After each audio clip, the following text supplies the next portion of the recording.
في قرية صغيرة على أطراف غابة كثيفة الأشجار، كانت تعيش فتاة صغيرة تدعى ليلى. كانت ليلى مشهورة بقبعتها الحمراء التي كانت ترتديها دائماً، ولذلك كان الجميع يناديها ليلى ذات القبعة الحمراء. في أحد الأيام طلبت أم ليلى منها زيارة جدتها المريضة التي تعيش في كوخ وسط الغابة.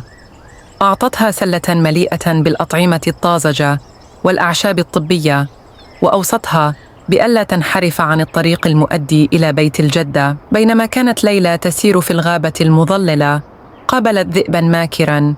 سألها الذئب عن وجهتها، فأجابت ليلى ببساطة وصدق أنها ذاهبة لزيارة جدتها المريضة. أظهر الذئب اهتماماً زائفاً، وأقترح على ليلى أن تجمع بعض الزهور لجعل جدتها أكثر سعادة.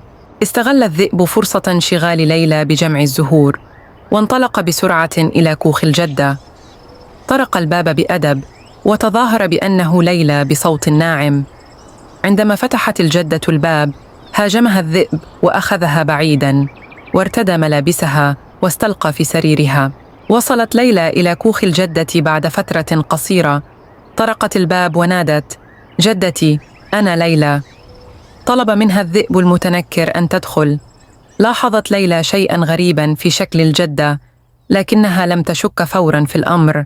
اقتربت ليلى من السرير وقالت: جدتي، لماذا عيناك كبيرتان هكذا؟ أجاب الذئب بصوت مبحوح: لكي أراك أفضل يا حبيبتي. استمرت ليلى في طرح الأسئلة: ولماذا أذناك كبيرتان؟ ولماذا فمك كبير هكذا؟ وفي كل مرة كان الذئب يجد جواباً مبرراً. أخيراً كشف الذئب عن نفسه وقال: لكي أتمكن من أكلك. وقفز نحو ليلى محاولاً الهجوم عليها. بدأت ليلى تصرخ وتبكي، ولكن سرعان ما تداركت الموقف وركضت باتجاه الباب محاولة الهروب. سمع حطاب كان يعمل بالقرب من الكوخ صراخ ليلى. أسرع إلى الكوخ ورأى الذئب يحاول الهجوم على ليلى. أمسك بفأسه ودخل الكوخ بسرعة لإنقاذها. واجه الحطاب الذئب بشجاعة، وبدأت معركة بينهما. حاول الذئب الهجوم، لكن الحطاب كان أقوى وأسرع. في النهاية استطاع الحطاب أن يتغلب على الذئب وينقذ ليلى. بعد التغلب على الذئب، سأل الحطاب ليلى عن جدتها. قادته ليلى إلى المكان الذي خبأ فيه الذئب الجدة. أخرجوا الجدة، وكانت بصحة جيدة بفضل وصول الحطاب في الوقت المناسب. شكر الجميع الحطاب على شجاعته وسرعة تصرفه. عادت ليلى وجدتها إلى الكوخ، واستأنفوا تناول الطعام الذي أحضرته ليلى.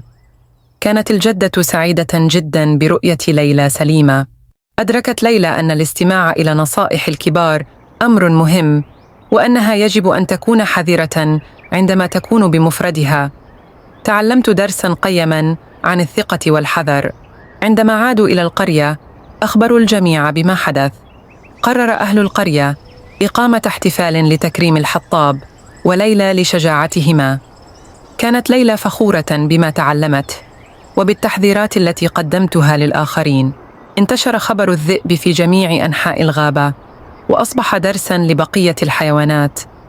عرف الجميع أن الشر لن ينتصر أبداً، وأن الخير والشجاعة يمكن أن يتغلبا على أي خطر. عادت ليلى لزيارة جدتها بانتظام، وأصبحت العلاقة بينهما أقوى. عاشوا في سعادة واطمئنان، وتعلم الجميع من قصة ليلى والذئب أن الحذر والشجاعة هما السبيل للتغلب على الشر والمخاطر. وهكذا انتهت قصة ليلى والذئب بنهاية سعيدة ومليئة بالعبر. تعلم الأطفال من ليلى أن يستمعوا لنصائح الكبار، وأن يكونوا دائماً حذرين في مغامراتهم.